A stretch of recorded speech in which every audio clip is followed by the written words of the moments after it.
हमारे साथ एक बार फिर जुड़ चुके हैं चेयरमैन प्रसन्न पद के जो है दावेदार प्रत्याशी के तौर पर जो खड़े हैं आज़ाद प्रत्याशी श्रीमती विजय लक्ष्मी जी और उनके पति अमित सेतिया जी। अमित सेतिया जी, आपका एक बार फिर मैं अपने चैनल पर स्वागत करता हूं।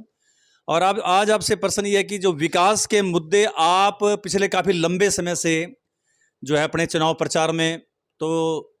प्रचार में ला ही रहे थे, लेकिन उससे पहले भी उन मुद्दों को आपने उठाया था और आपका ये कहना है कि उन मुद्दों को दूसरे लोग हाईजैक कर रहे हैं, तो इस बारे में आप क्या कहेंगे? नमस्कार जी। नमस्कार। हाँ जी, ये तो बिल्कुल सही है। अब मैंने कई पार्टियों के मैनिफेस्टो देखे, उसमें वो कह रहे हैं कि हम अस्पताल का जल्दी काम करवाएंगे, जल्दी शिलान्यास। भाई ये तो हो गया, कोई नया काम लाओ ना। इसके लिए तो हमने लड़ाई लड़ी, सब पूरी जनता को पता है कि हमने लड़ाई लड़ी और 50 बेड का हॉस्पिटल मंजूर हो गया। अब वो कह रहे हैं कि दूसरा मुद्दा उठा रहे हैं कि शहर में पानी ना घुसे। 27 अप्रैल 2022 को एसडीएम साहब ने इसकी परमिशन दे दिया है, इरिगेशन डिपार्टमेंट से भी परमिशन मिल गई है। आप मिले थे? हाँ बिल्कुल, 6-7 फुट मिट्टी उठेगी और 5 फुट का बंद लगेगा, इसकी परमिशन भी मिल गई है। अब वो तीसरा मुद्दा उठा रहे हैं कि हम ट्रैफिक लाइटें लगवाएंगे।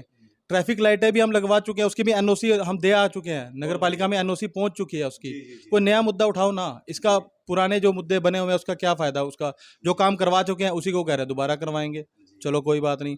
अब इसके बाद जो उन्होंने बंदरों के आतंक वाला तो चलो पता ही है, एस सब डिपो वाला तो जुलाई में जीएम साहब ने कहा था हम सर्वे रिपोर्ट पेश करेंगे।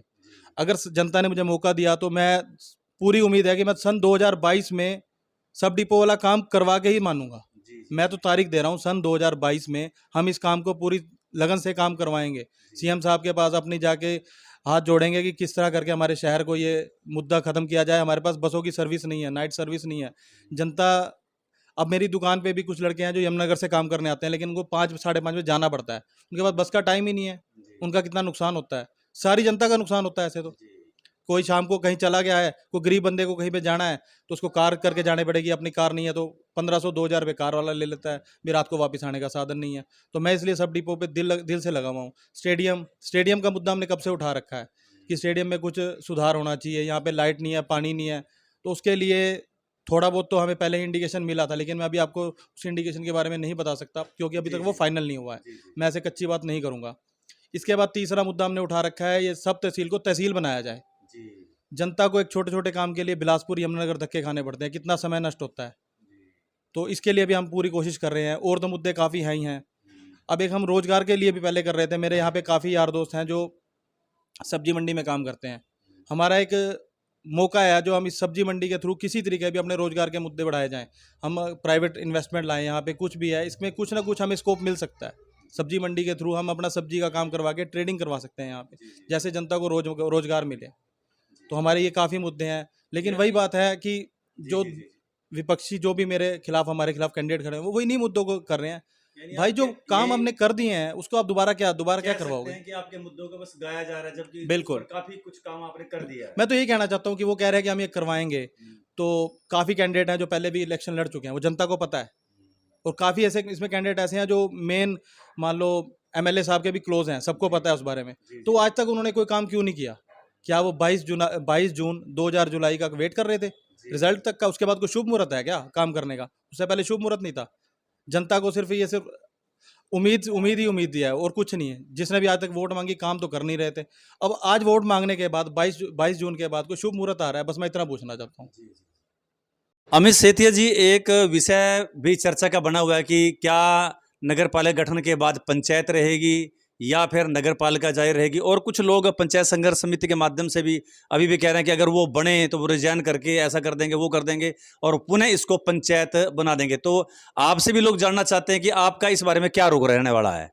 ऐसा है जी, हम सढौरा के रहने वाले हैं और जनता के साथ ही हमें रहना है। अगर जनता कहती है कि नहीं यहाँ पे पंचायत होनी चाहिए तो कोई बात नहीं, पंचायत हो जाए। ये सरकार का फैसला है, इसमें हम कुछ कर तो सकते नहीं। हाँ, अगर सरकार अगर कल इसको नगर पालिका को फिर भंग करके पंचायत बनाती है तो फिर भी मैं उसके लिए राजी हूँ और हम सरपंच पद का इलेक्शन लड़ेंगे। हमारा मेन मुद्दा सिर्फ सढौरा का विकास करवाना है। यहाँ पे चेयरमैन बनना है, सरपंच बनना नहीं है। हमारा मेन मुद्दा है हमें कलम की ताकत मिल जाए जिससे हम शहर का काम कर सकें। जो यहाँ पे, अब आप मानोगे, हम जिस गली में हम डोर टू डोर कर रहे हैं, हर गली में 1-2 घर खंडर बने हुए हैं। वो क्यों बने हुए हैं? यहाँ पे जनता जौन सी भी है यहाँ से पलायन करती जा रही है, लेकिन आसपास कोई आता वापस है नहीं। यहाँ पे 30,000 पॉपुलेशन थी यहाँ से आज से 15-20 साल पहले, जब सारे बताते हैं जो 20 साल पहले, और आज वो पॉपुलेशन कम हो गए, जनसंख्या 16,000 रह गई है। वो क्यों रह गई है? हर गली में 1-2 मकान खंडर बनता जा रहा है। उसका यही कारण है, पे विकास तो है नहीं, ना शिक्षा है, ना सफाई है, ना पढ़ाई है, तो लोग यहाँ पे क्यों रहे, यहाँ से पलायन करते जा रहे हैं। अब तो ये जनता को उन नेताओं से सवाल करना पड़ेगा, भी आपने क्या किया। वोट तो आप आज से हम दोबारा दोबारा मांगने आए हो, जो भी आप मांगने आए तो उनसे पूछो आपने आज तक क्यों नहीं किया, कोई शुभ मुहूर्त की वेट थी क्या। अब रही बात पंचायत की, तो जैसे हमारा पिछले 15 साल हमारे यहाँ पे पंचायत रही है, हमारे 3 सरपंच भी रहे हैं, उन तीनों को मैं बहुत पर्सनली तौर से जानता हूँ। उनका बहुत ही, मान लो, जनता के प्रति जो रवैया था बहुत अच्छा था। हम भी उनके पास कभी काम जाते थे, कभी उन्होंने कभी ना नहीं की, शॉर्ट नोटिस पे जब भी उन्होंने हमने फ़ोन किया उन्होंने काम किया, जनता के साथ रहे। और मैं उन्हीं से मैंने ये शिक्षा ली है कि कल को अगर जनता मुझे मौका देती है तो मैं भी उनकी तरह ही अच्छा काम करूँगा, शॉर्ट नोटिस पे सबके काम करूँगा, दिन रात 24 घंटे इसके लिए हाजिर रहूँगा। मेरा व्यापार कारोबार सब सढौरा में ही है, मैं तो कोई बाहर से हूँ नहीं, तो मैं तो 24 घंटे यहाँ पे रहूँगा। अब जनता को देखना है उसे कौन सा कैंडिडेट चाहिए जो 24 घंटे उसके लिए हाजिर रहे, या कुछ बाहर के कैंडिडेट भी हैं, वो जनता को देखना पड़ेगा उन्हें कौन सा कैंडिडेट पसंद है। चुनाव प्रचार चरम सीमा पर है और इस दौर में अब क्या मतदाताओं से अब अपील करेंगे हमारे चैनल के माध्यम से? मैं जनता से ये अपील करूंगा कि जनता किसी बहकावे में ना आए, सच और झूठ में पहचान करे।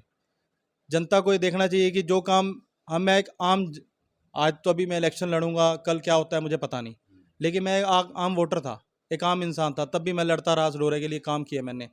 तो इनके पास तो काफ़ी पार्टियों की भी बैकफुट था, और एक कैंडिडेट तो एमएलए का बिल्कुल क्लोज है, लेकिन एमएलए साहब ने भी आज तक 3 साल में कुछ किया नहीं है, कुछ भी नहीं किया। वो जनता को जवाब दे सकेंगे? मैं जनता से कहूँगा एमएलए साहब जब आपके सामने आए, कांग्रेस के एमएलए हैं वो, उनके सामने आए तो उनसे पूछे भी आपको 3 साल हो गए बनाया था, आपने क्यों नहीं काम किया, कोई कुछ तो करना चाहिए था आपको। अब किस मुंह से आप वोट मांगोगे हमारे से?